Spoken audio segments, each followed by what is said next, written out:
Hello, I'm Brad. I'm Sharon. And I'm Jason. Welcome to Curiosity. I am super excited today because this is the very first time on the show that we have ever had a couple, let alone a powerhouse dynamic couple such as yourselves. And I'm just really looking forward to hearing all about the Sharon and Jason Romano story. So welcome. Welcome. Thank you very much. Thank you for having us, Brad. Oh my gosh. Yes, it's so cool. So the two of you have, I would say, embodied the rebellious optimism spirit at the core of your humanity in every single way. And I would love to just kick off with hearing a little bit about why you get out of bed every day. Sharon, you take that one. Well, I mean, we get out of bed every day because we have 5 dogs in our room. But besides that, there's a lot of work to do. Just building our dream, this resort in East Texas, ARP. I always say ARP with 1 A, not 2. So quickly closing in on that. That's amazing. Yeah. So take us back to the beginning of this journey. You want me to handle that one?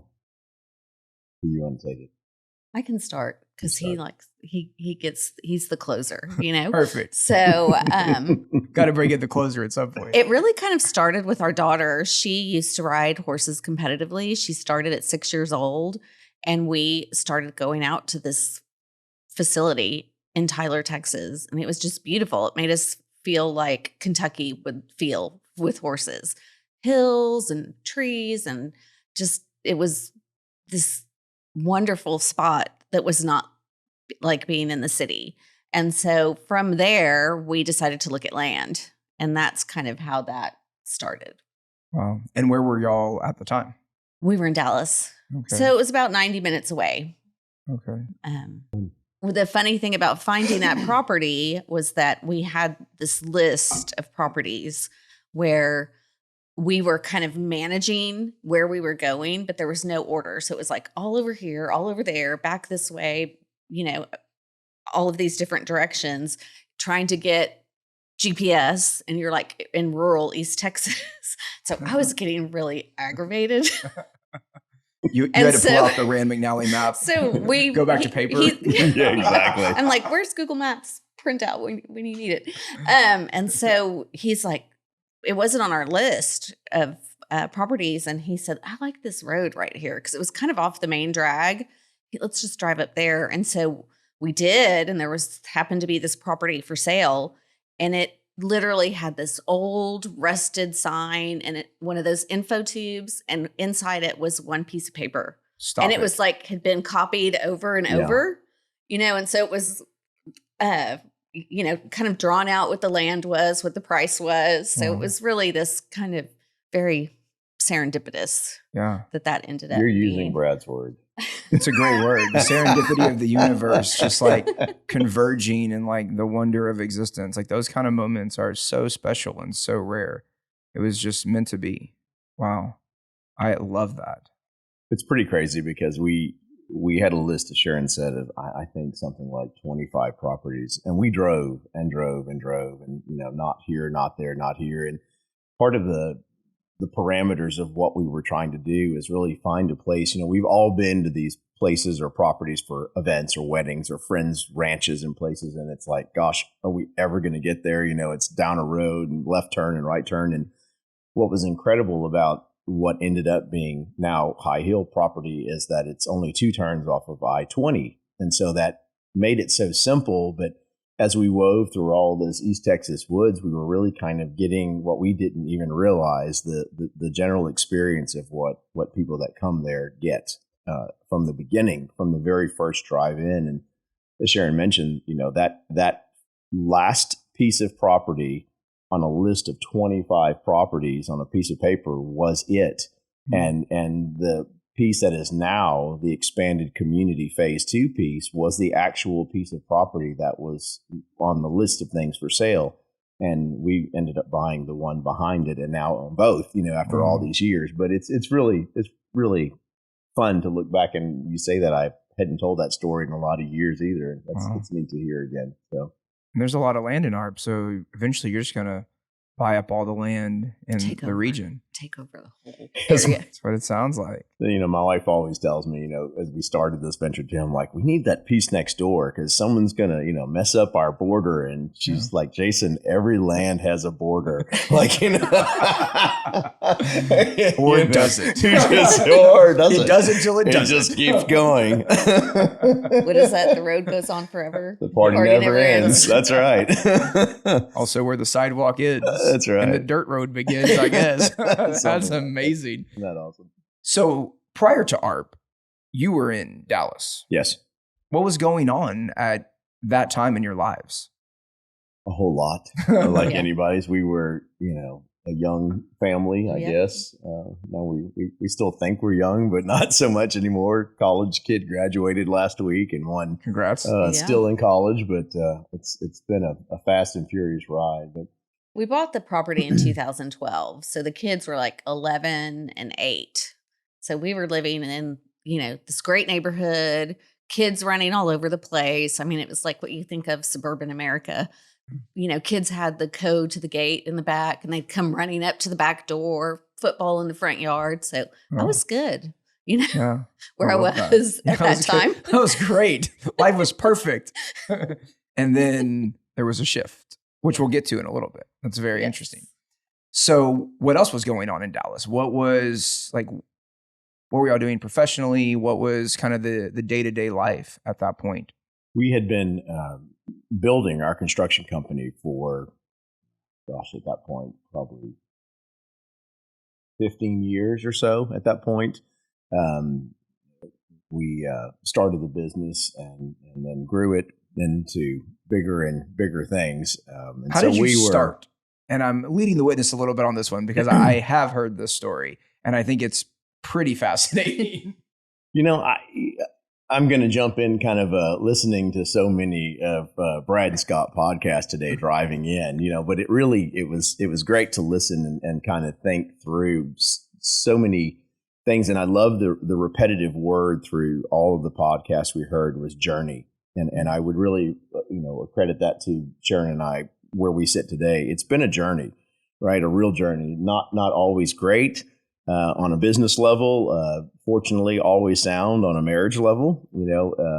I need to take some notes. And I always tell her is she's like, you're insane. What are we doing? And I just always tell Sharon, Daily. never daily. Yeah. It's great confidence builder. It keeps the ego in check. It's awesome.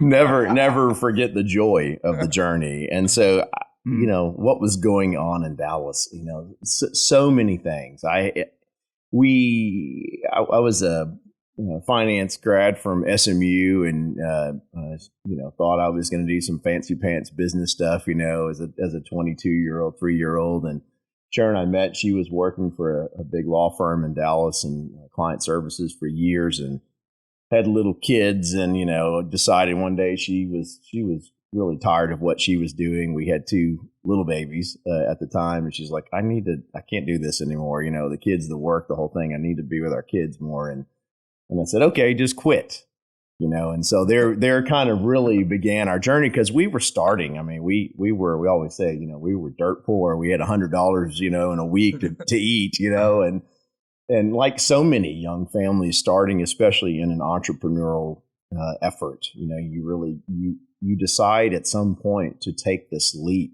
and it's again, we'll steal from your what, how, why, how, what scenario there. And my question always is what if, Yeah. and I think I've thought a lot about that. What if, and so growing up in an entrepreneurial family, it was always, there wasn't an option. You just did it. And I think that's kind of like this, jumping off the side of a cliff. And so there was a lot of push there, again, what do we do? Here we sit, now, and I always loved my God-given gift and talent and love was for architecture and to build, and grew up in a family of an engineer and a designer and mother and father. And so it was time to make a change. And so that's where it really kind of began. We literally were like, okay, so we had a friend in Sunday school who needed a deck built in their backyard, And it ironically was almost to the dollar amount of what we needed to cover our monthly expenses. And that was the kickoff of our construction company that we now have run and operated for almost 30 years. So I think that's really fascinating because you said yes in a moment when you weren't necessarily qualified, if that's the right word. Yeah, for sure not. Yeah. And you just kind of cannonballed into it and allowed human ingenuity to really take over and just apply some logic and some common sense and some skills and go and bring it to life. And I think that's really fascinating because we oftentimes, I think, have opportunities that we will start to allow doubt to creep in, and we'll allow, all the feelings that we have as humans to start to take over. And I'm sure we all have moments where we could say yes and we could say no. And there's so much power sometimes in just saying yes to something and just seeing how it turns out, being comfortable knowing that it may not go as well as I would like, but just leaning into that passion and into that dream. I think that's so powerful and such a cool thing. Sharon, I want to come back to you for a moment. So you have this career that seems to be rocking, and you're doing some really cool things in corporate America. And what's going through your mind in this moment when you're talking about it and Jason goes, just quit? I was ready. Okay. I wasn't ready to be a stay-at-home mom for the first time with a baby and then a 3-year-old. And that was really scary, especially because he is the man of the strong faith and let's just do it. And I'm the one on the sides that's like, well, what if this? I don't have to worry about that. And what do we do here? And what are we going to do about tomorrow? And he's like, we don't have tomorrow. We have today. So we have to. And it was the best thing, but it was scary as hell. Yeah. And I remember exactly where we were. It was like a rainy day. We were at, on the frontage road of 635 near Preston Road. And he said, let's just do it. And it was just like kind of rainy and cold. And it was like, that was just that turn in the road that made things completely different than they would have been, if we'd stayed doing what we were doing. That's incredible. Yeah. So you're at this moment where a lot's changing. You have quit your job. You're way ahead of the Great Resignation. You're just a trendsetter is what I'm really hearing. Doing the things that you love and that in you're passionate retrospect, about. yes, so many things, Brad. Just a full-fledged trendsetter. Got it. That totally fits you. You know that saying, behind every good man's a really great woman? Yeah. This is the example. That's amazing. Yeah. Behind, in front, by the side, above, amen. all the Over. things. Yeah, over. It's amazing. And kind of within that same time period, you're leaving the business that you had also started to pivot into construction. That's right. I mean, that's a pretty awesome, audacious, bold moment as a young couple with young children to just lean into and trust yourselves and what you could create. And I think that is so powerful that you took the time to do that. I mean, ever since you first told me this story, I've thought about it a lot because I want to go back to the saying yes. Sometimes I think that's what we need to do is just say yes to something that we're dreaming about and that we believe in, and almost believe in ourselves enough to give it a shot. And so you did that. And then the second job came pretty soon after, right?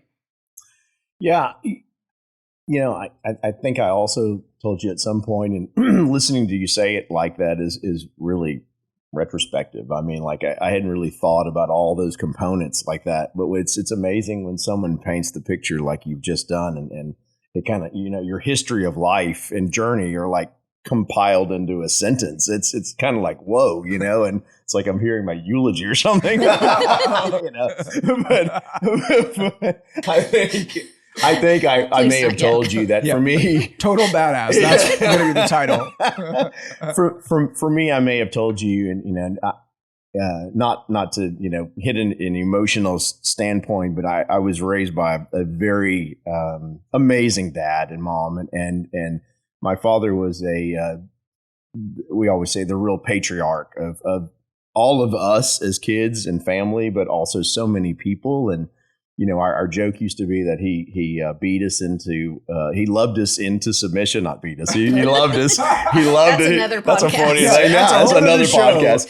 No, he loved us into It's gonna get submission. real. He was a tough guy from a different generation who knew how to get things accomplished, and a brilliant man, brilliant businessman, and so he reared us all with that kind of iron fist of love, really. And I say that because he was tough as nails, and you never crossed him, but you knew that there was no one on the planet that loved you more than he did. And so he had died suddenly just before kind of all of this catalyst. And I think for me, it was really this gigantic push in life.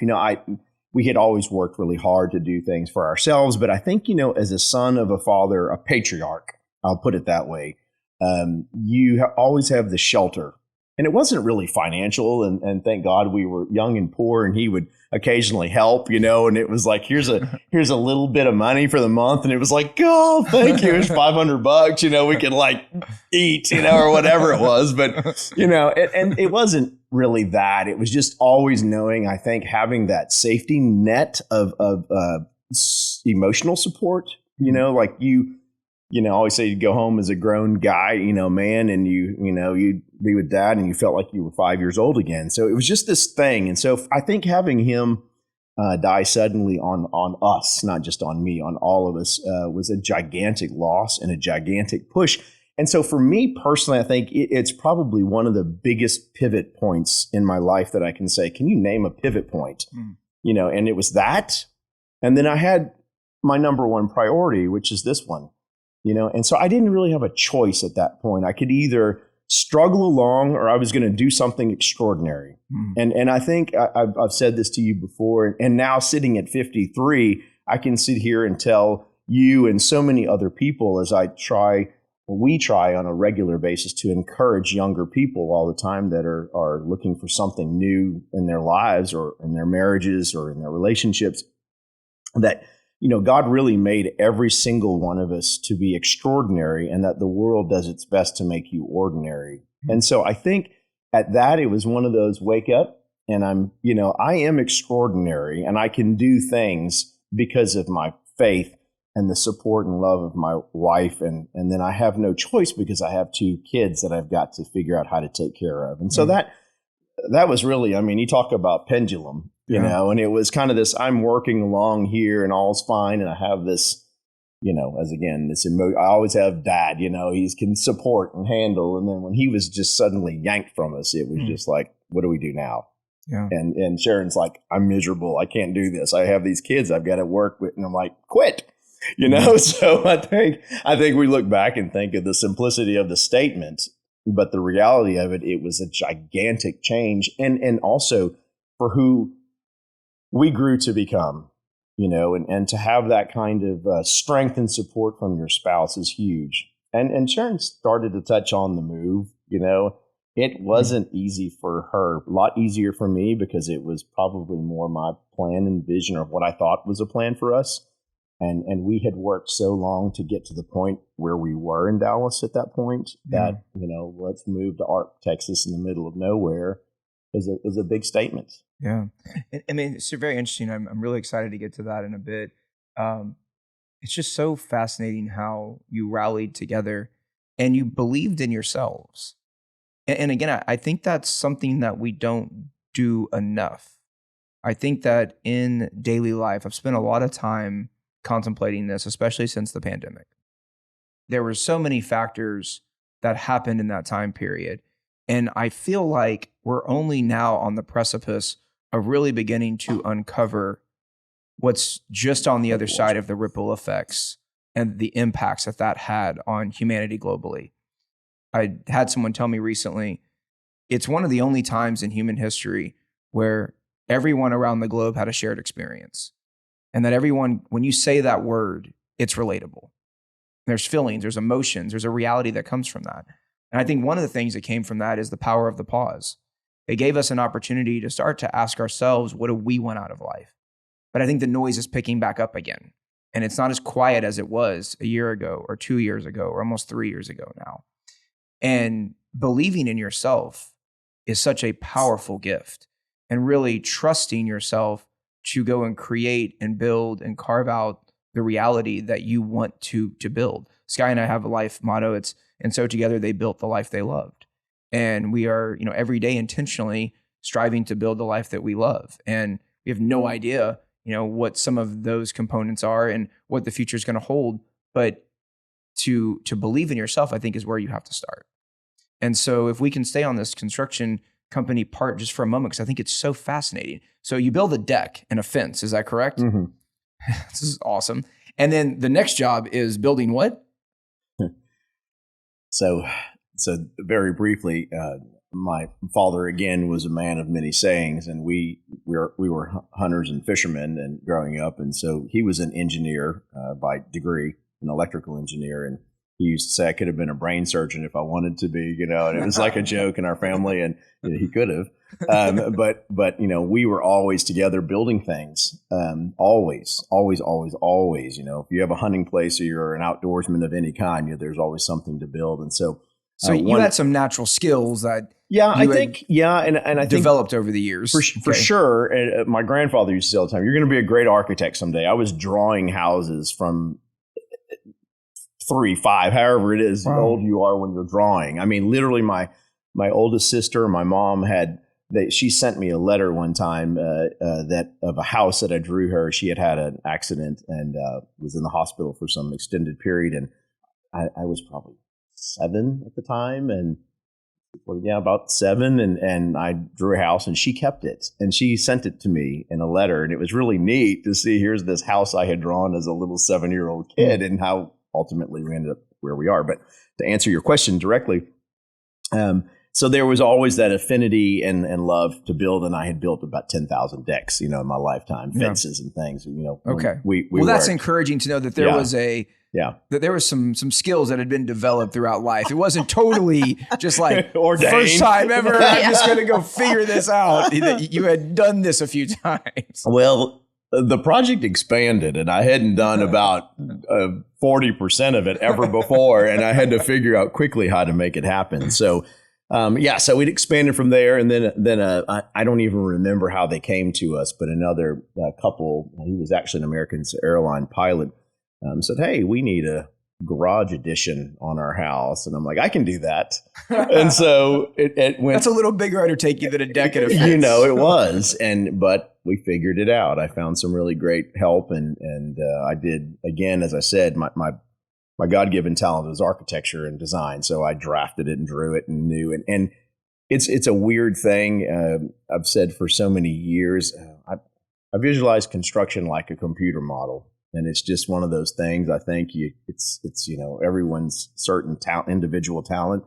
I visualize the construction of it in my brain. So the layout, the plans, the whole thing, it just kind of unravels, and that's how I see it. And so I was able to have this innate ability for engineering, and that's a different thing. And I inherited it from my mom and my dad, So. The serendipity of the universe right now. And in my meditation this morning, this was one of the excerpts from it. And I think it feels more than appropriate to share.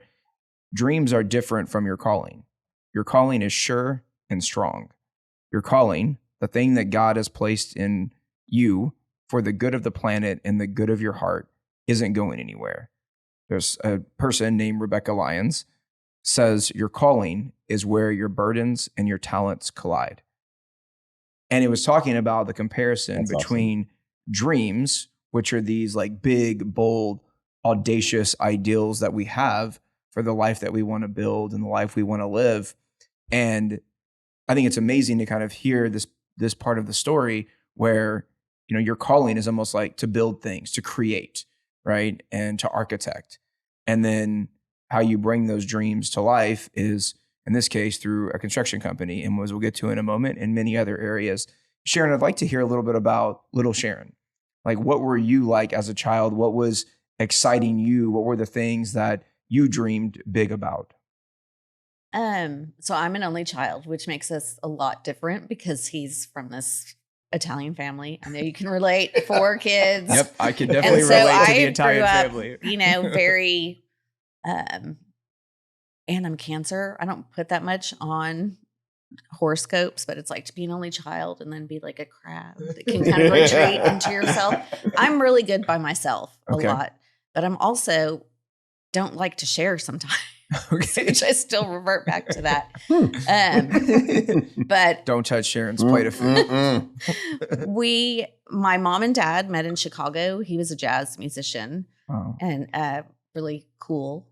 And tomorrow's the 1 year anniversary of him passing. So it's like, but he was a really amazing Renaissance man. I mean, if he were sitting here right now, you would want to go sit with him. He would be in a crowd, but he'd always pick someone, on his own. And he was brilliant. He would read, I went over to their house last year and I'm like, what are you doing? He's like, I'm reading the encyclopedia. Remember when they had the little ones with the little tabs on there? That's amazing. But he was always doing things like that, playing his sax in the corner of the room so he could hear himself. And so even though when I was younger, I didn't appreciate that, I still feel like that really built up in me, even though I wanted to listen to the B-52, which dates me. But we all love the B-52. Yeah. We were from Chicago and then moved to El Paso. Again, big city, smaller town at that time. But I always had this kind of big city thing. When I was 12 years old, I lived for Vogue magazine. And September issue, and I'd go to the grocery store with my mom and I'd be like, hey, it's September. And so she'd give it to me. And one night I literally stayed up the whole night and I wallpapered my walls. And I was like, Mom, I'm going to move to New York and I'm going to live in a penthouse on Park Avenue, 12 years old. Wow. And then I ended up, flash forward, I had an opportunity to go on my own and I went and lived in a penthouse on Park Avenue. But, that was a big part of who I became, just going out on my own and doing that at 21, working in cosmetics and high-end retail, just following that dream that I had somewhere inside of me, so that's kind of my story. And then came back home and that's when we met. Wow. How did y'all meet? Fun story. We actually met. It was Super Bowl Sunday. Okay. And the Cowboys had won. Okay. So that's a really long time ago. That was the last time they won. So we're wondering if they win again, you might be concerned about Jason and Sharon. Yeah. Yeah. Wow. So, we met. We met like every respectful couple in a bar. Perfect. So, it was really great. We met and we had crossed paths for several years and places actually saw each other. Sharon was working in a restaurant in Dallas and I would frequent the place and we'd see each other and all this time had passed. And so the night we actually met, she came by, a friend had left and left her standing with a pitcher of beer and she around and she says, do you mind if I put this here? And I turned around and we literally simultaneously pointed our fingers at each other and went, I know you. Wow. Like that. And that was it. And those days I was slick. I somehow managed to get a napkin and a pen to get her phone number. Nice. So, that's impressive. Again, dating ourselves. That's impressive. Yeah. That's when you use paper and a pen. Okay. I'll have to go back and Google that. Hey, I've got pen and paper right here. I'm coming back to that's right. things we can touch and feel and trying to disconnect from technology as much as possible. I'm not even wearing my Apple Watch on a regular basis currently because it's at Apple being repaired. But I have every intention to kind of disconnect more now than ever, which I think is important. Total aside. Wow. What a really cool part of the story. So other than mourning the tiny part of the dream where you may not have the Park Avenue penthouse, sounds like it was a pretty spectacular time. What was it like living in New York City at that time period? I mean, it was awesome. I lived on 8th Street between 5th and 6th for the longest. And my window overlooked the Paris Theater before it moved up by the plaza. And, I also lived on 40th between 5th and 6th, right at Bryant Park in the library. Oh my so gosh. it was like obsessed with that area. Yeah. It was kind of before Bryant Park was gentrified. But it was just everything I could have ever wanted it to be. So much fun, just so much discovery and, it's really a part of who I am and proving to myself that I could go out and live on my own. I mean, I self-funded that, Oh, yeah, for the most part. that's Occasional amazing. money for Christmas, but Yeah. Well, it's always good I've to have a always good been Christmas kind of- present, yeah. especially when it's cash. Those are the best Yeah. kind of Christmas presents. Right. And I'd like to interject here and say that, Sharon gives me credit so much for being the one to push and do things on my own. And, to have you're the one that she said it a minute ago, didn't she? You have the strength and the stability. But if you listen to her, she really is the one with so much strength and individuality to be able to do that on her own at that time. Right. I think it's amazing that she's able to bend and ebb, and what she doesn't give herself credit for is the strength that she really has to do the things that we're doing together now, which is really, really awesome. Wow. That's so powerful. Shoulders of giants, right? Yeah. I think that's what we all aspire for, is to surround ourselves with those that are just incredibly amazing humans that we can trust and that we can build a life with. That's everything. So, it's interesting. So now this construction company is in motion. You've now gone from decks to additions to homes, and I'm going to assume from there it just kind of took off, and the two of you apparently built a pretty spectacular business out of thin air, in a sense, which is just amazing. I believe it was one of the largest construction companies in Dallas. Is that correct? I don't know what the largest, but we did a lot of work. Okay. It was pretty awesome. We got to expand into a lot of areas that it branched into commercial restaurant work and multi-tenant work, designing hotel properties, high-end residential, and then so the really neat thing is, I think in retrospect, I look back, you can always look at a business and say, hey, it was successful because it made money. But I look back now and think, yes, that was great, and we needed it, right, to support a lifestyle and to buy a house and to take care of your kids and your family. But I look back now and I think that I really recognize that I was, again, from a spiritual perspective or a faith perspective, for me, it was so many times I wanted to separate or escape, and I still felt like I needed to be there for the families and the people who hired me. And so many times it got to be, it's not about the job, it's about the home and the family. Mm. I used to say a house is a box. It's not a great sales pitch. But You're going to spend a lot of money on this box, but it's totally worth it because of all these reasons. But you really realize, for I say us again, I can count back, 99.9%. Every business has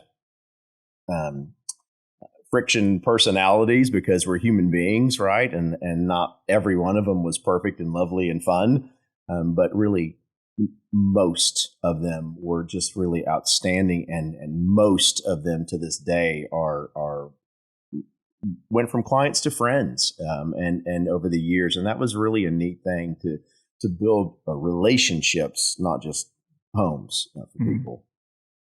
Are just builders, people that love to create awesome, wonderful things across family and friends and physical structures. I think that's amazing. And so, as this journey is evolving, you have built your own dream home as well, correct? Yes. Tell us a little bit about that moment in time. That seems like a pretty fascinating part of the story as well. So the funny thing about being married to a visionary, especially one that builds things, is looking for a house. So, get excited about something. You're like, I saw this house. I love it. It's on a corner. It's got this, it's got that. And he walks in and he's like, Nope. Okay. Oh, sorry. So we did finally, we were in our first home that we had bought, and we wanted to move to this neighborhood, that I was talking about earlier. And some friends from church that lived across the street said, hey, these people are selling their house. Because it was one of those neighborhoods where stuff was constantly being sold before hitting the market. And we went over there, and it just happened to be like it was a half acre and kind of this, really residential neighborhood. There were two little blocks that had these bigger yards, and the lady was landscape. I mean, she's an arborist. And had this amazing, it was just a really cool place. But anyway, it turned out that we were able to get that house, which ended up being so great because of what I was saying earlier with people and kids, and just a great place for them to spend that part of their life. Yeah, there's something powerful about that. Also knowing that had we stayed there, that would have not been the same, because the kids get older. It becomes about what the kids are doing, not that all the parents like each other, because that's how it starts with kids. You're like, oh, you have a 2-year-old? I have a 2-year-old. Let's hang out, and then the next thing you know, that's a girl and that's a boy, and that one's going to go play soccer and that one's going to play baseball. And, so that changes too.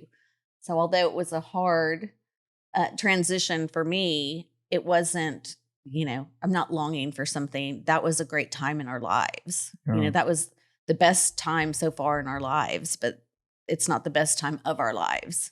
It's like that evolves too. Yeah.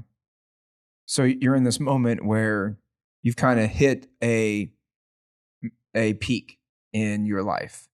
And then what happens? I'm sorry I'm over here. If you're seeing this podcast, I'm trying not to laugh hysterically, because as Sharon's telling this amazing story in retrospect, I'm thinking of the funniest stories about her. I'm going to give you one brief one. So the house had a lot of xeriscape. In fact, it was known, and it was because of the previous owners who was an arborist and did all of this xeriscape. And Sharon said, I am not going to live in a house full of cactuses, because I grew up in El Paso and I need something different, more lawn. And granted, it was 3/4 of an acre with a lot of grass. Like, we had massive lawns, but so we got a call one day from the Dallas Morning News and said, we'd like to publish your house and put it on the cover of the newspaper, and for xeriscape yards and all these things. And so I'm getting to this. Yeah. Okay. At all. Got it. And the funny thing is that I'm like Edward Scissorhands at 5:30 a.m. on Saturday. It's my therapy at this time in the city, because I'm an outdoors guy, and I was in the middle of a city, and I wanted to run and scream to get away. And so they called. It just so happens that I was out of town the week that they were coming to photograph the house, and I said, if these people show up and they put you on the cover of the magazine. And so sure enough, there was Sharon quoted in her fancy shoes on the cover of the Dallas Morning News for the lawn care. And I was the one who spent countless hours Edward Scissorhanding that every leaf in the yard, it was like pruned to perfection, And so I'm sorry to be laughing, but that's when you talk about the house. That's all I remember, it's just kind of funny. So good story. That's phenomenal. Wow. So you're the caretaker of the lawn. Yeah. Whether you are or not. Yeah. The news said it, so that's what it is. And people are calling you and asking for tips, and you're just like, I don't know. This is not my jam. What kind did she get? I'm down hospitality. Question at the grocery. Like, spiritual gift, hospitality. Yes. Gardening. Yeah. Which makes sense for the part of the journey that we're headed to. Yeah. It's interesting. I've always said I will either be in the middle of the city in a high rise or way out in the country. There's like no in between for me. And so I can definitely relate very well to your spirit of just the buzz that comes with being in the city, but also like the serene kind of calm that comes with being way out in the country. And I think both are really beautiful. And the reason I like them is I feel like there's a level of authenticity in those two types of environments that's just very special. I can't quite make sense of it, but I can definitely feel it, and in many ways. And I think that's so powerful. So as we get moving forward here, you are living your best life, and boom, Jason says, I have an idea. And that is always scary. which is now when I use that phrase. Like if we're in the morning, we always have our coffee in bed. We kind of get going, check the devices before we, ease into the day. And he's like, I have an idea. And I'm like, no. No. I've not Just had my immediate coffee. shutdown. That's it. I'm taking a shower. Oh my gosh, it's amazing. So tell us about the idea that y'all had, or maybe Jason had. It sounds like you didn't have the idea. I think it did, back to finding the property. Then we were like, we have all this property. So when y'all first purchased the property, it wasn't necessarily to move to, or it was? We just wanted some land. Oh, cool. Yeah. Got it. So then we Sky were and I kind of want like, land in the hill country. what are we have forever? And yeah. So one of my, but we haven't pulled the trigger. That's the difference. Right. Y'all pulled the trigger. That's also where I need some notes, because you say yes, and then we sit here and debate ourselves You for have analysis 20 hours paralysis. as to why we Yeah. shouldn't do it, Yeah. and then we talk ourselves out of it by the end of the conversation every time we go to the hill country. But sorry, please keep No, going. that's okay. this is a bit of the brief journey before heading to that point was really, again, as we mentioned, we spent a lot of time building this construction business, and I was having a bit of burnout, and just really kind of, you talk about the humanity of and the journey behind all of it. For me, it was, I'm always questing what's next. I'm on a quest, and I feel like I'm being driven from behind the scenes on a daily basis of, even with the project that we now have built that's larger than life for the two of us, in our realm of things, I'm still, dare I even say it before I'm going to get hit over here, on the quest of what's next, and it's like, okay, you've done that. Now where are we headed and what are we doing? And so I think that, I have a good friend, as I mentioned, who we were wanting to buy some land, and he was like, we're considering buying a place in the Florida Panhandle, which we've spent every summer there since our kids were born, vacationing on those beaches. And we were considering that. And our friend was like, don't buy a dumb beach house. You'll never get there. Buy a farm and get some dirt bikes, and I'm like, that makes more sense. It's easier, it's closer, and it makes more sense for us. So we were kind of on that journey, and then literally on a drive home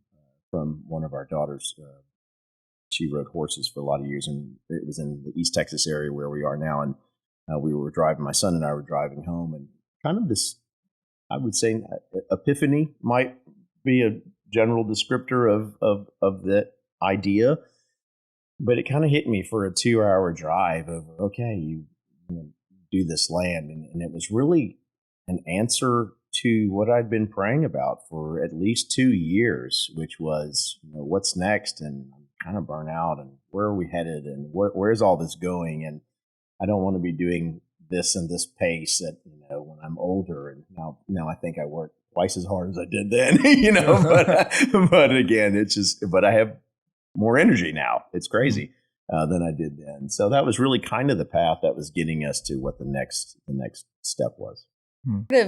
He was talking about Florida, and that's someplace that we always loved going. We honeymooned in Seaside when we got married, and kind of kept going. Yeah.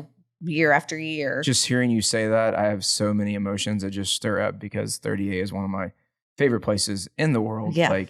I love that It's area. special. Yeah. It is. It started in Sandestin because his dad had a place there. And then someone said, go to Seaside. And so we went to Seaside on our honeymoon. We were like, where's that? Yeah. We never went past. We're like, the we Truman never went Show. past Sandestin, Yeah. And so, it just kind of evolved into this. I mean, our kids grew up on those beaches. Yeah. Some years we would go for, twice a year, and we still try to get out there at least once a year. But, through that and other places that we enjoyed traveling, kind of evolved into, it's hard to get to a lot of places. I love California and going to the wine country. I even love going from Dallas down to the hill country, but that's still a time commitment, and especially driving to Florida. And so we were just really talking about that. And then, you say the lights went off, and it was like, what if we kind of put these things together and built our own retreat Mm. for people to come to that are like us, that live hectic lifestyles in Dallas, but can get away. I mean, you can go for one night, two's better, but you still, without having to recover from, when you travel somewhere and it's taking you like 3, 4, 5 hours, Sure. you get there and you're like, okay, let's check into the hotel, let's chill for a second, and then let's go grab go to the pool or get a glass of wine. And, with where we ended up so close to Dallas, it was like you exhale when you go through the gates and you can kind of start your relaxation and rejuvenation, immediately. Yeah. I love that. I agree. There's something so special about just being able to go to a space where you're visiting, but then it starts to feel like home. That's a really wonderful experience, and that's rare and special for sure. So you're now moving to Arp, Texas, because Jason had an idea. Walt, yeah. Yeah, Walt had an idea, which leads me to another quote that I was thinking about this morning as I was thinking about all the excitement of the conversation today. And it is a Walt Disney quote. And so since you endearingly call Jason Walt, maybe we just call him Walt for the rest of the show. We should. We keep moving forward, opening new doors because we're curious. And curiosity keeps leading us down new paths. And so you have this new path happening. And Sharon, from your perspective, like idea, statement comes out of Walt's mouth and you're like, oh shit, what's about to happen? And how are you feeling in this moment once you know what the idea is? Well, I will say in his defense, it was collaborative. Okay. Because when we kind of started talking about this, we got friends together. We were like, what do you think about this? And we really spent a lot of time like deciding what it was going to look like. We, with our little bungalows, they're kind of a nod to a place in Napa. And then the colors were a nod to Seaside. And, we really thought out what we were going to be doing and made it into something that where we wanted to go based on our other things. So when y'all decided to move to ARP with the land that you already had, was the idea that you were going to start building the resort? Was that like the original plan, or was that a later part of the... Oh, okay, got it. So opening the resort was like the idea. Okay. So you're skipping a pretty major step. Cool. In Please. the story. Yes. And the major step is that from kind of conception to idea to execution, there was quite a bit of I'm not doing that, and and that's not a criticism by any means. It was, and that this is where, again, I will multiple times through this podcast say, I have to give my wife so much credit, because when you are me and you're driven to do certain things, I am still relying on her strength, compassion, and companionship through this, right? Yeah. And so, because you make decisions together, and we absolutely make decisions so together. Powerful. But but I was so, and am, was is not the right word there. Am so convinced and driven and moved by what I believe is a plan for the two of us, that we had to get to that point that she just mentioned, visiting with friends and talking about it. But we remind that we had just built our, quote unquote dream home, which I now laugh at all the time. It's like, God has I think the best sense of humor of all, because we all have sense of humor. So he created it. So let's give him the credit for it, right? He's laughing the most when you say, I did this great thing. He's like, no, you didn't do anything. But in doing that, it was there were so many things we can now, and we've talked about this so many times together, can look back at the journey again, just in that time frame, to get us from we've built the forever dream house to we're going to sell everything we have, our home, our business, the majority of our business, our friends, our family, our our neighborhood and the kids and the school and everything we had built, we thought we were building, we gave up, right? Wow. And that's a big. Now, I mentioned to you the first, I could name the big one.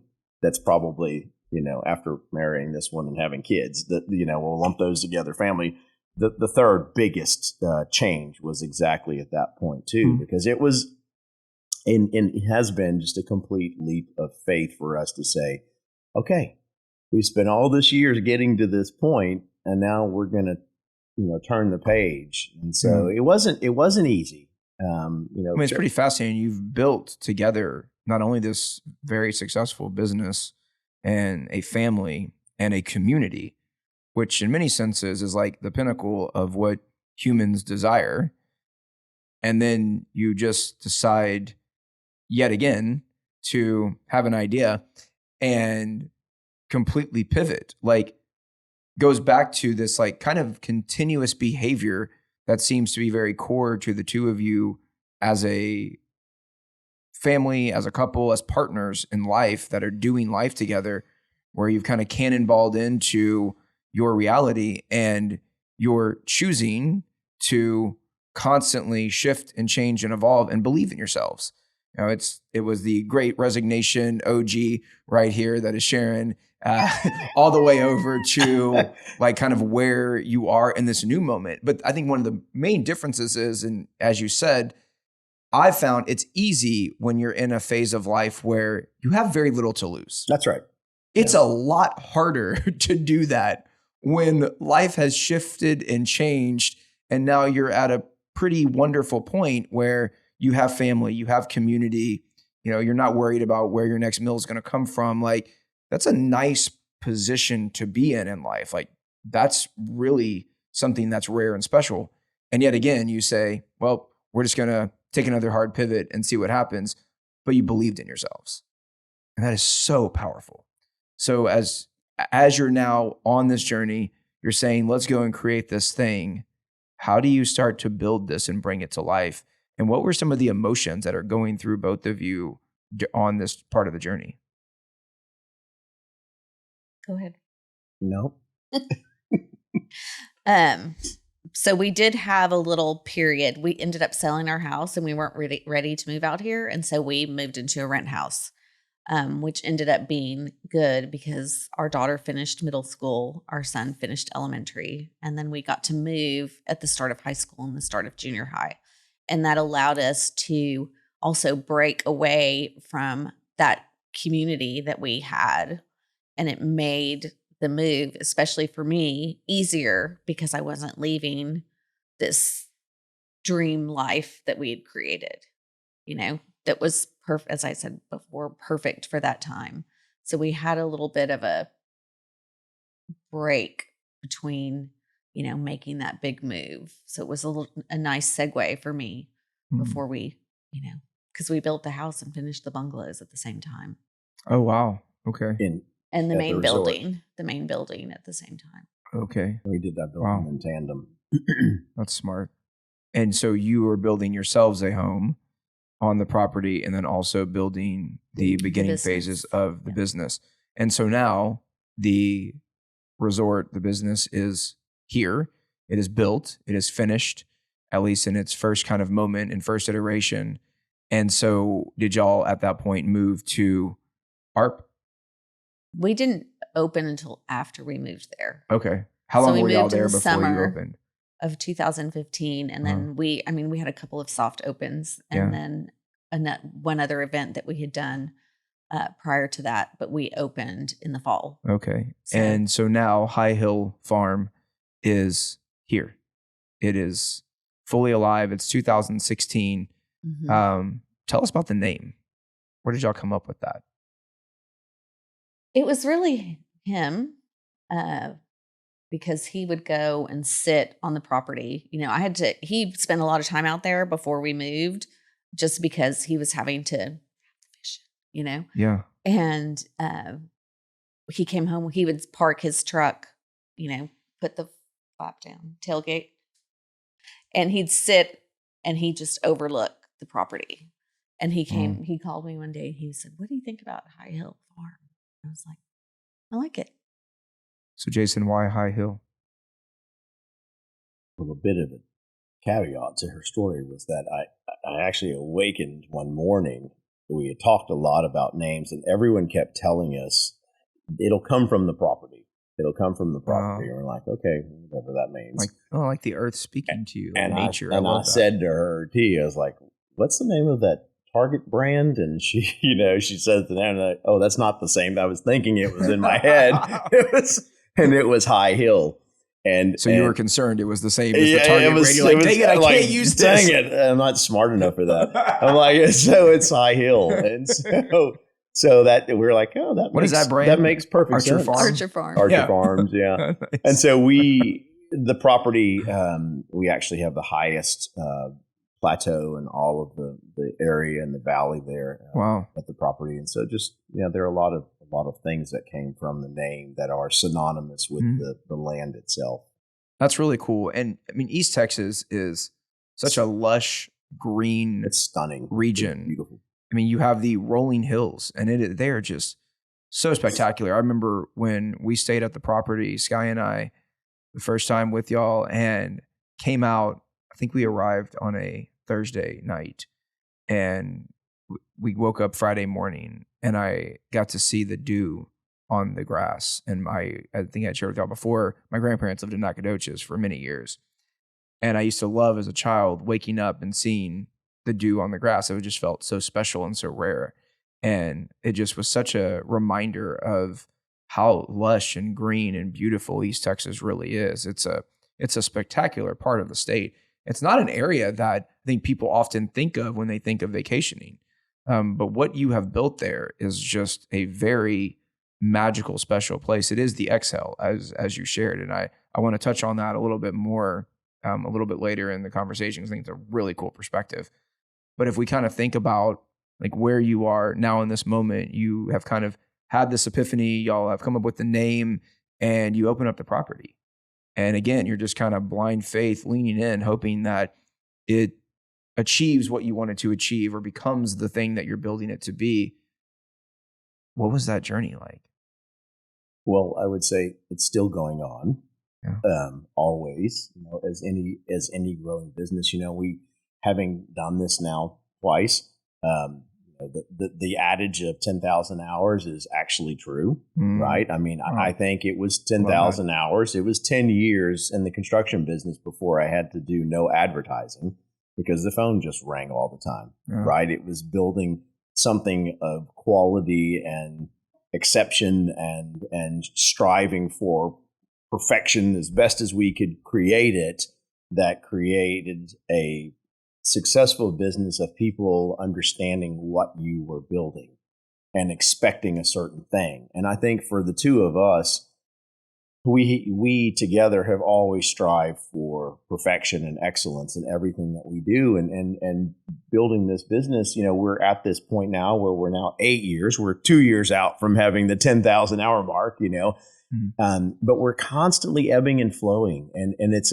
a journey, and for us, we chose a piece of property in the middle of the woods that no one often frequented in that area very much, and built what we hope is a world-class seaside Napa mixture, luxury resort property. Some like Blackberry Farm vibes mixed That's in it. As well, for in sure. the middle of East Texas. I definitely felt that. And so our journey has really been, I think, what I said it to Sharon last night on the way home from dinner. We were talking about some things, and I said, we beat ourselves up a lot because we want so much for our property, for our employees, and then certainly for our guests to have this experience in everything that we do, because we strive for that so much, right? And all that we're building.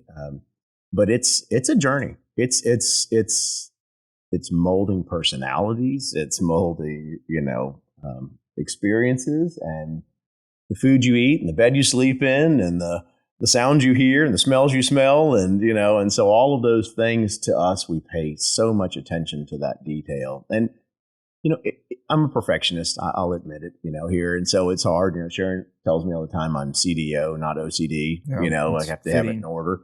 And so it's very fitting. Because of that, I'm constantly seeing the imperfections. And it's a little bit of, for me, the journey is trying to just rest in what we've created a bit. Yeah. But it's almost an obsessive compulsive, I want for my guests to have this perfect experience, and that the chairs aren't aligned just right by the pool. Something's wrong, in my mind. Well, and I mean, I'm a firm believer that design is in the details. It's in the micro experiences that we have. And you've had 14 unsolicited publications. Yeah. You've been on the cover of many magazines at this point. I mean, you have really created something very special that people gravitate to. I mean, Sky and I wanted to stay there for years before we actually got out that way. And we went to the Chimp Chat. So naturally that made sense that over at Chimp Haven in Shreveport. And we're going to have to send them a donation for getting you there. Yeah. And we didn't personally want to stay near Chimp Haven. There wasn't a lot around Chimp Haven. And so it made a lot more sense for us to find this really special, magical place called High Hill Farm. And I mean, we just fell in love with it. It was just such a magical experience. And, the two of you have just created something truly special. And I'd like to go to the Exhale, Sharon. You have just done an amazing job of creating, alongside Jason, this very special place and space for people to gather. What does the Exhale mean to you? I think it's just like that feeling when there's so much going on and you just stop and you literally exhale, but it's just that big, long, where you can feel the load lighten and you're not so worried about what you're doing or that your day's filled. You're just getting to be in a moment where, maybe the internet isn't great. Maybe you can't stream that Netflix show, but you get to walk around, you get to see the dew, you get to look at the vines in the vineyard, you get to walk on a trail that a lot of people don't really get to do very often. And that's what I think that is, just getting back to the basics. I love that. Scott and I were talking, my amazing co-host, who not here today, which is strange. It's my first time to ever do a show without him, and it does feel we miss him. It does feel a little weird, but we're looking forward to having him. His voice is so commanding. I know. Just like, I know. It's like James Earl Jones is in the room. Oh, it's incredible. His vibe, his spirit, his voice, all the things. So it is a different kind of day not having him here, but we definitely miss him. Wish he was here.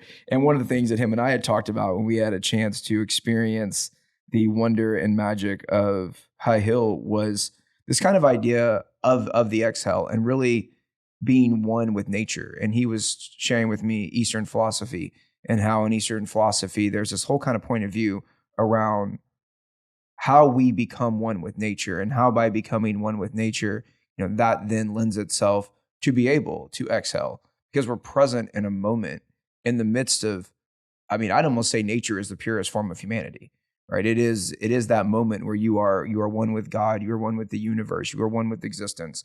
Like there is very little noise and distraction to even be able to get in the way. And I wish he was here to probably help me make sense fully of the exact quote that he is so great at remembering. But that was kind of the gist of it. And I just thought that was so powerful and so special. And when you think about the role that the Exhale plays in our daily life, we all need that. We need to get out of context. We need to take moments to just be, because mental health and well-being is so incredibly important. And it's not something that necessarily always gets the attention that it deserves. I was with my sister and brother-in-law and my niece and nephew this weekend with Sky outside of Dallas in the Rockwell area. And we were talking about just how important mental health is and how much it needs to be a regular conversation and how in some communities it is and other communities it isn't. And I think it's something that needs to be talked about. And what y'all do is you create this beautiful space for people to just exhale, to be present, to get out of context, to focus on our well-being and our wellness and allow that to really be to have a space and a place that you've built and created to do that, that's just amazing. Thank you. Thank you. Yeah, thank you. There's so many things of what we're trying to accomplish with High Hill that that transcends, and anyone can go to the one of a million amazing properties in Texas alone that are available there. But ours really is somewhat of a vision project. It's layering experience and opportunity and emotion and all the things. And I mentioned to you early on as we were discussing kind of the building of the construction phase of what we did together. And it became about the people. And what we realize is that our what we've been really blessed with is the love that we have for each other and the relationship we have through our families and our friends and our network. And for us, we've been given this next layer of sharing that with the people who come to High Hill, and hopefully a respectful, loving way. And it's been amazing. I told Sharon when we began this project that we have no idea who's going to walk through our door. And we've had people from all over the world who've literally stayed at our property and from every walk of life. And it's been amazing to hear the stories and for people who have come back. I'll share briefly a story of a young lady came to our property once and was just dealing with some marital things and kind of there for the weekend, enjoying the property herself. And her marriage was on a declining lane, I guess you would say. And so she was there for a period of time for a week, 2 or 3 days on the property. And a year later, we got a call, and she and her husband were coming back, and she asked Sharon if she could have a minister friend of theirs come out. They were going to renew their vows, and we're like, "Oh, that's amazing," And so she came back, and she took Sharon aside at one point and told her, my husband, after we worked through some things, and she said, my weekend at High Hill was all about prayer and meditation of where I was in my marriage and where I was in life and what was going on. And I feel like I had this bit of awakening, and I kind of went through this, and we've managed to work things out, and we decided to renew our vows. And when my husband asked where we should do it, she said, where else would we do it but High Hill? And so, you hear these little stories like that, and it's not only incredible, it's incredibly humbling to think that, here it is, we just created this business, but this business is responsible for being a part of someone's life change. That's huge. Yeah. That's impactful as a couple who, are working hard to build a business. Yeah. All of these things are happening behind the scenes that we have no idea are happening. And that's incredible to be a part of that. I think one of the things that I love most about your story is you didn't build a business. You built an experience, and you built a space and a place to experience the exhale, as you've shared. And it happens to be a business. It reminds me a lot of someone like an Apple, right? I've always seen them as the think differently company. They're not a computer company. They're not even a technology company, in my opinion. They're a think differently company. And I think that's why they've been able to so successfully pivot into every industry known to man at this point. It feels like, not literally, but it feels that way. Literally. And disrupt, and not only disrupt, but take over. Music is now synonymous with iTunes. It's amazing when you think about it. Yeah, it really is. The MP3 player, synonymous with iTunes, synonymous with Apple. Computers as well, but only one piece of that puzzle, the smartphone. Just every time that they pivot into a new space, it was really just about how do we think differently? Meanwhile, other big technology brands try to do the same thing, and customers are like, you're a computer company. Why are you trying to get into music? Or why are you trying to navigate into other spaces? That's not who you are. Wall Street as well was like, what are you doing? This isn't your thing. Like, you need to stay focused, like stay in your lane, bro. And you're just very amazed by the kind of people, the kind of visionaries, the kind of partnerships that can not create a business, but create an experience and bring that to life in a way that is powerful, that's inviting, that's nurturing, that's enriching, and kind of makes people obsessed with what you're doing. I mean, I remember I was sitting on your property when we were there for the first time, and there's this beautiful outdoor fireplace and a couch that surrounds it. And there was a tree off in the distance at the edge of the property, and it's just swaying back and forth. And I'm just sitting there thinking, like, the wonder and the magic that exists in a space like this, like the attention to detail, as you mentioned, I don't think that's by accident. I mean, it felt intentional. It felt on purpose.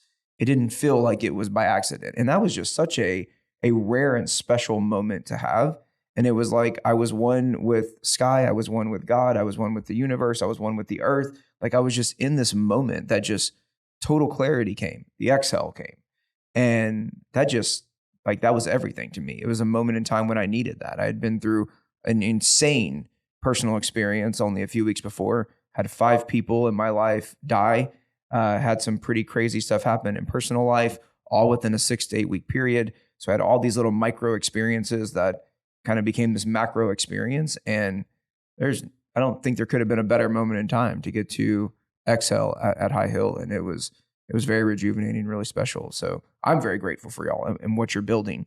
And High Hill is evolving now. It's going from High Hill Farm to High Hill because it's expanding into an even broader vision. And Sharon, it sounds like Jason woke up again and said he had an idea. Yep. And what was that idea? He's like, I think we should build a town. Naturally. In the middle of East Texas. When you put it like that. It kind of was. Yeah. Which again, when I say I have an idea, why everyone jaunts. A very fast, funny story. I was in Dallas with our oldest, who just graduated from SMU. I was telling you, and I was telling her something, and I said, I have an idea about, and she goes, seriously, Dad? Literally. And so the funniest part of that story is I was working with the guys at the property the next day, and we were talking about a gate on the fence and some things like that. And we're always, we discuss every aspect of everything together, of course, about landscape and food and, everything on the property. We were in bed and I said, I have an idea. And I was going to say about the thing she said, literally, seriously, Jason? And it was literally the night before Kate said, seriously, Dad? So you get no respect, just like Rodney Dangerfield. So you can empathize with Walt Disney in many ways. And I am fascinated by what y'all are rocking. I mean, it's just, I remember when Sky and I showed up, we got there pretty late on a Thursday night and we were greeted by the team and they just briefly mentioned like, oh yeah, the family that owns High Hill is basically building like Seaside, kind of meets Napa, kind of meets Blackberry here in ARP. And I was like, that sounds really cool. Didn't fully understand it. I think we were there like a day or two and we drove by. You had mentioned, we had met y'all at this point and you had mentioned to go ahead and drive in and check it out. And you happened to be there when we drove by. And it's just amazing. I mean, you have basically seen you've seen the red dirt of East Texas and a vision for what that red dirt could be molded into. And so what is that vision? And it's no longer a vision. It is here, it is alive, and it is very much in motion. We were constantly saying we're going to, and I have to, every time I say that, I tell Sharon, I got to stop saying that because it is now a reality, as you said, and it's pretty exciting. You want to jump in? Yep. Oh. Well, the vision for that was, and my sisters joke with me all the time because they said, we really did this so I could keep building things. And there's some truth to that. I would say that, when you love so passionately to do what you do, and again, I always say I don't have a lot of talents, but my gift is creation, and in creation and buildings and architecture for me, that I absolutely eat, sleep, breathe it. I wake up at 3 a.m. with, I used to jokingly, and kind of still to this day, I'm asked to design things and I'll purposely wait about 2 weeks before I present them because they're in my brain by the time I wake up the next morning, and as fast as I can get them on the computer, I'm done. So it's just one of those things. It's not that I'm that good and that smart. It's just that's my thing, right? And I love it with a passion, every minutia detail. And so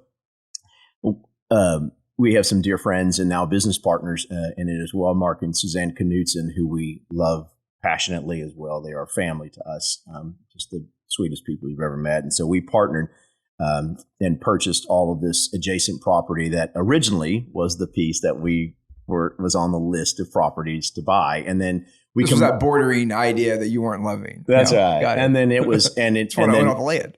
That's right. And combined it with additional real estate that tied the whole resort now. And it's now High Hill Resort Community. So it's a whole expansion. And so again, we were like, why not? Let's just really create this beachside experience combined with this Mediterranean Napa feel of architecture and design. And so we've literally built a lake and 70,000 feet of white sand beaches and 3,000 person music amphitheater and a central park and a full service, full concierge community that is anchored and perimetered with world-class homes, architecture, Mediterranean style architecture. So for us, again, like the farm, it was all about full service, talking about the exhale. I grew up the youngest of four, as I mentioned, in New Orleans with hunting and fishing. And you're the only boy, right? Only boy. Yeah, 3 older sisters. Yeah. So I had to learn a lot. We had to, the air conditions out, go there and fix it before everyone shows up on, Friday. And then now everyone's leaving. Now go clean the camp and, so I spent my whole life fixing and cleaning and preparing and whatever. And then, growing with kids. And I thought so long, people now especially don't have the time. And you can have a lake house somewhere close by, but it's the same scenario. So we talk about it all the time with potential buyers and then guests on the property that's great.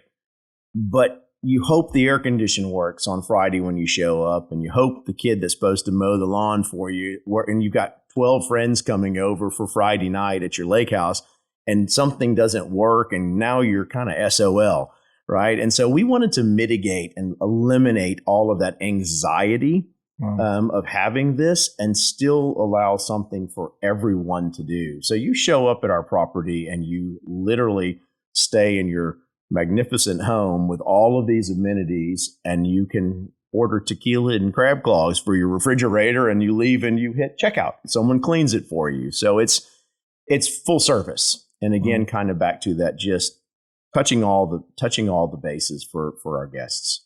I mean, that's absolutely incredible. And it is a special experience, and seeing the vision turning into reality, I'm sure just must be one of the most fulfilling experiences that y'all have had in your journey so far. Hopefully there's not a hard pivot too soon. Hopefully this one gets to have a little bit more runway before y'all pivot to the next thing. But, one thing that really comes to mind, Sharon, you had mentioned this earlier about wanting to be in the middle of the city, and now you're way out in the country, but you're bringing that new urbanism kind of vibe to the middle of the country. So you're finding a way to not only build a town as a couple, which is just phenomenally fascinating, but also to really do it in a style that I think doesn't really exist in many places in Texas. This is a pretty new concept for a state like Texas. We see it in Florida and we see it in other parts of the country, but you're also tip of the spear, as y'all seem to be in your journey in life, kind of carving out a whole new way of thinking about how we build and construct and create community and bring people together. Yes, some of that, shifted and changed when you left Dallas, but my gosh, talk about abundance and a just exponential growth of community. Your community now is a global community of people who have fallen in love with High Hill. And as it continues to evolve and grow, it's just going to be so special. So what's next? Where do you continue to grow on this journey? And as this resort community is coming to life, what does success look like? I think it's continued growth at this moment, and for the first time, I think in our building stage, we haven't had a massive pivot. It's more of an expansion. and we somewhat call this our legacy project. Again, we're really now at a stage in life where we're building still a business, but looking at it more from a long-term perspective, like what will this look like for our children and our children's children if they decide to retain that. But again, always I think I'm on a little bit of an expansion kick into other countries and it's all about brand building. Again, that luxury experience, that luxury property, and that universal use of what we're doing and where we're headed. And so I think that, we're kind of I use the word loosely, having inklings of, what could this look like in Europe or another country as a piece of an expanded next level luxury property that's related to the High Hill brand. I mean, that vision is amazing. And hopefully this is a manifestation that's happening on your journey. But the idea that a luxury brand founded in the rolling hills of East Texas becomes a global brand, a global luxury brand that is perceived that way, and something that people can trust and have confidence in, that when they go to a High Hill experience to Exhale anywhere in the world, they know what they're going to get. And I think that's an amazing ambition and dream. One thing I'd love to touch on with both of you is, as you were talking, this just really came to mind for me. So often we want to bring our dreams to life. And there's moments when it happens. There's moments when we have the opportunity to mourn that dream because it doesn't come alive the way that we had hoped. I think it's important to mourn some of those dreams that may not materialize the way that we would like them to. But in this case, this dream is fully alive and you are living in this magical moment. And I would just be so curious, and it might be a hard question to answer, but what does it feel like every day to know that you are living a dream of having built a resort and getting to bring people together, to gather, to exhale, to experience all that you have created, and to go from an idea that you had to now living in the midst of this? What is that like for you? It's a lot of work. Yeah. For sure. But I think that as it continues to evolve, I'm just excited to see what's going to happen. I'm excited for, these people that are taking a leap of faith with us to buy these homes, for them to come and stay there and bring the family and then really see that come to life. What are you most excited about as you continue onward in the journey? Opening new doors, being curious. Walt.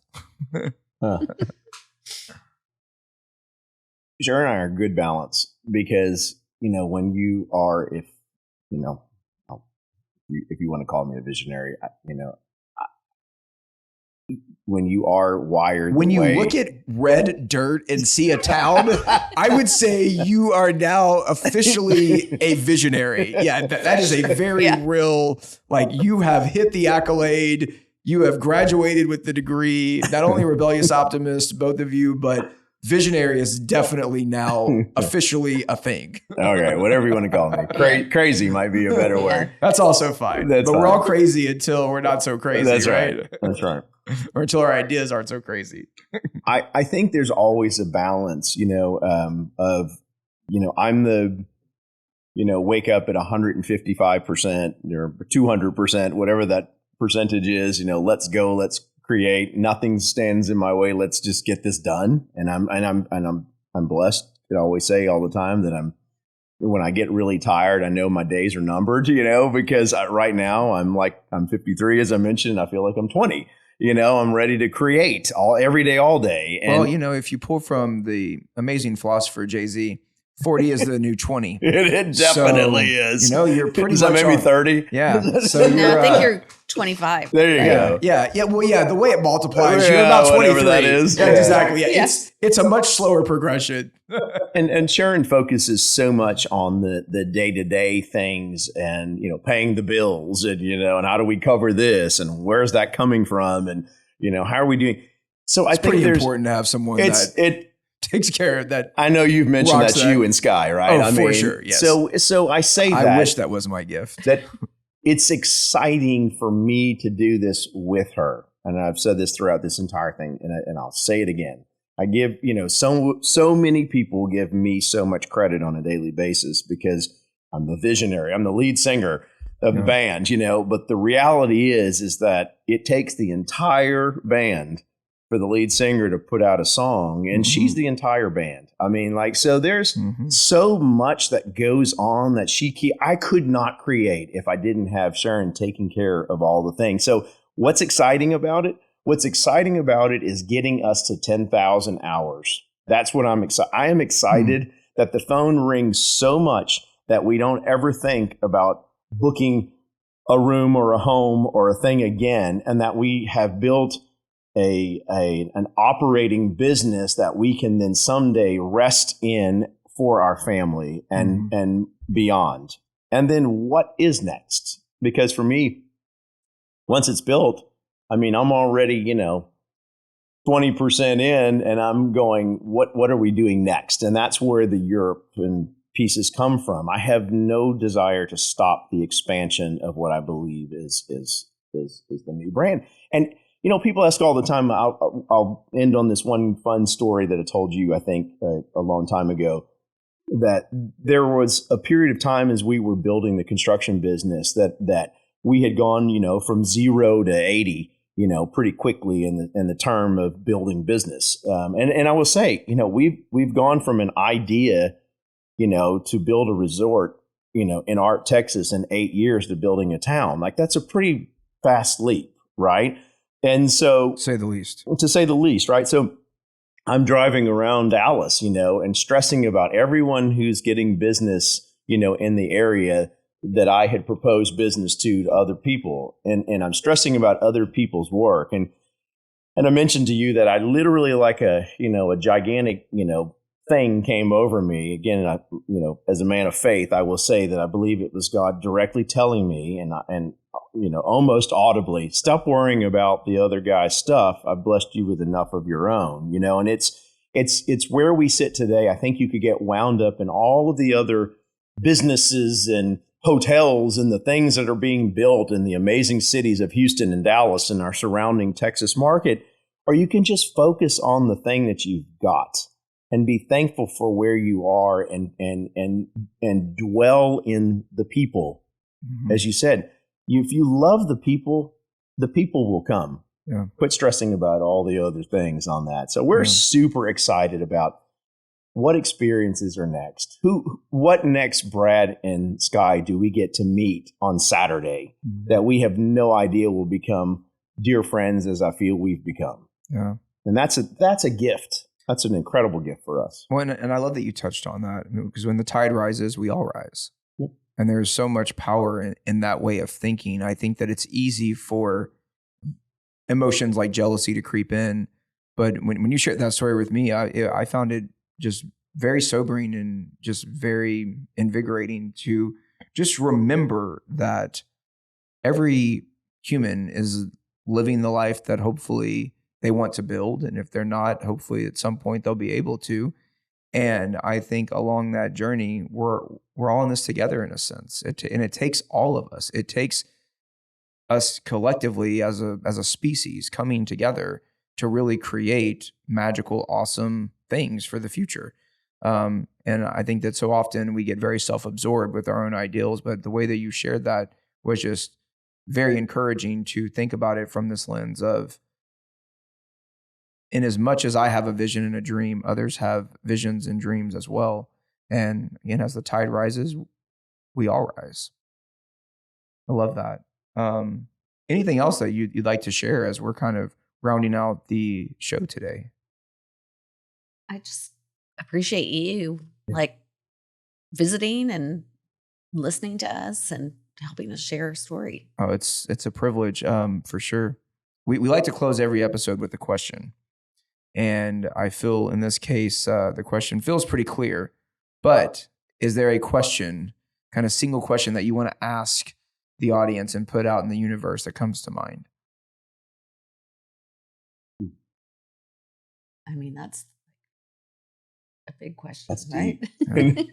Well, I'll take a crack at it. You take a crack.